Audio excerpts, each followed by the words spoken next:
When you are completely full of ego, then you are always aspiring to go beyond certain things. The moment you aspire and become passionate about going beyond this world is the very moment you invite your eccentricity and egoism. Now you are full of yourself. Now you cannot look at this world the way it is. Now you do not accept yourself the way you are. Now you do not accept the threshold and the limitations of life, and you want to transcend all of them all at once, overnight. That is not going to be possible. Transcendence is a good thing. To go beyond this world, or to go beyond your sensory organs or your sensory perception or perceptibility, or to go beyond your mind and even consciousness, it is a good thing. It literally appears very good, but it only appears good. What actually should be understood here is that if we really have to transgress this very mundane life of ours, we first have to understand life the way it is. What is wrong in living life the way it is? First of all, live life according to the limitations and other things set by life and nature itself. Now, you can think about something else. Now you can rise up moment by moment, step by step, in a systematic and chronological way. This way of ascendance, this way of evolution is the correct way.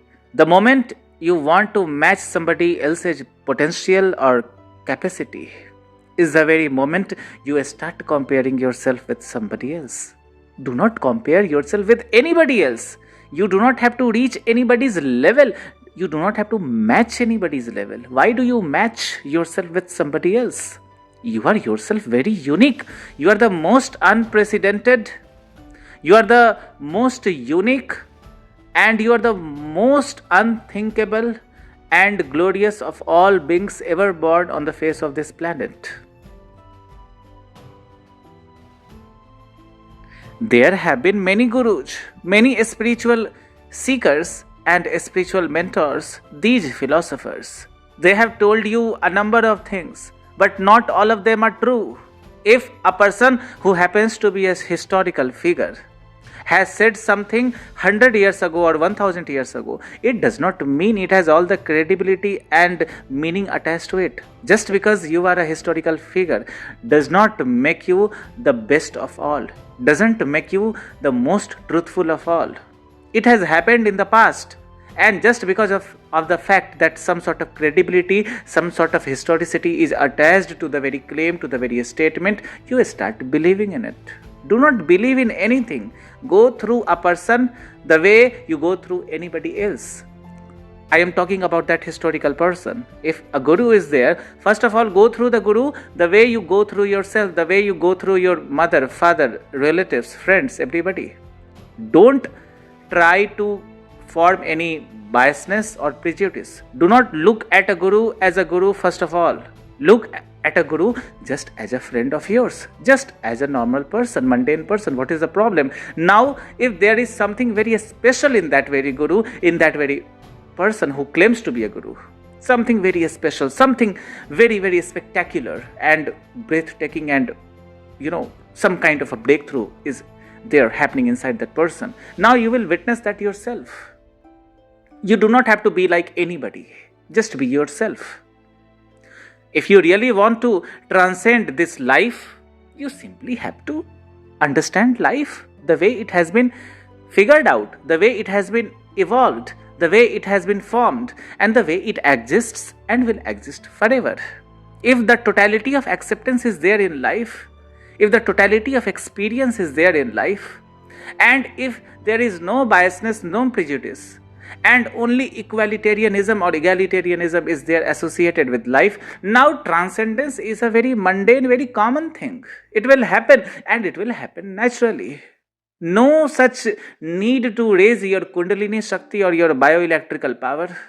No such need to go into any other supernatural way of meditation or buy anybody's idea that actually happens to be a little bit mystical or impossible, supernatural, or some miraculous kind of a thing. Don't go through all that. Simply live your life in its utter totality.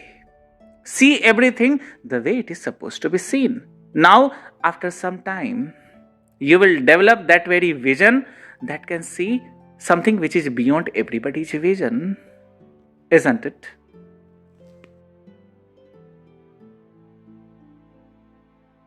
Perhaps you have read me a lot, perhaps you have heard me a lot, but it is never anybody's authority to decide when I have to come and when I do not have to come.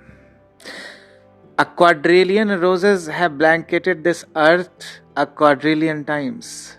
But you cannot say that this rose is going to be the last rose in the garden of this very existence. There have been roses, there are roses, and there will be roses. No rose is the last rose.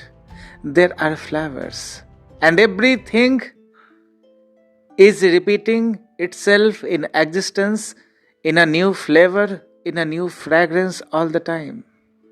You can never say that this flavor or fragrance is going to be the last flavor and fragrance in the fabric of existence. That is the reason why, if I have come here right now, I have just come. I do not have to ask for anybody's permission.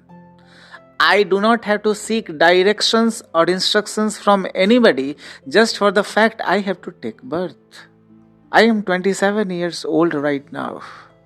I was born in 1995 in the home of one of my disciples, Neelam, and I am alive. And there is no doubt in it. And I am not telling you to buy my idea.